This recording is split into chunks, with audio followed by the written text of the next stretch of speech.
ጨረቃዎች ትለያላችሁ ምላችሁ እኮ በምክንያት እኮ ነው። በምክንያት ነው ጋይስ እንዴት እንዳማረባት ቅመምዬ የኔ ውድ የኔ ፍልቅልቅ እንግዲህ ፏ ብትን ብላ ማለት ነው። በዚህ መልኩ ከች ብላለች። እንግዲህ ቲክታክ ሰፈር ላይ ይመችሽ።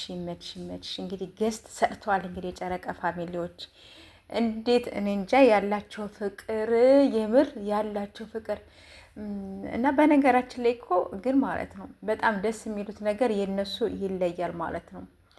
በቃ አሁን ሁሉም አንድ ሆኗል። ሲቀጥል ደግሞ እንደነ አብርሽ እንደነ ሩታ እንደ አረ ስንቱን ልጥራላችሁ እንደነሱ በአሁኑ ሰዓት እየሆኑ አይደሉም ማለት ነው።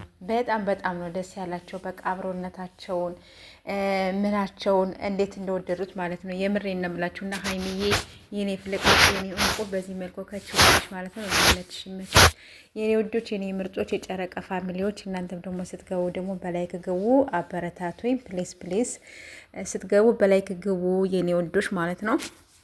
እና እንግዲህ ሀይሚዬ ደግሞ ልጆቼን እህቶችን ወንድሞችን ለምን አስከፋችኋለሁ ብላ እሷም ቲክታክ ሰፈር ላይ ይኸው ገስት የሰሩትን ልጆች ማለት ነው እሷም ደግሞ ፖስት አድርጋለች ቲክታክ ሰፈር ላይ ማለት ነው።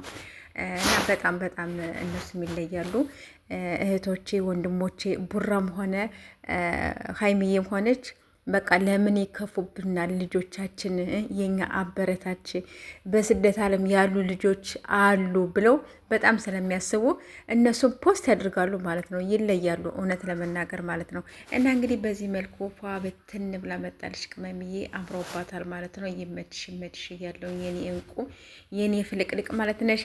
እና የኔ ወዶች የኔ ምርጦች ስትገቡ በላይክ ግቡ። መልካም ቆይታ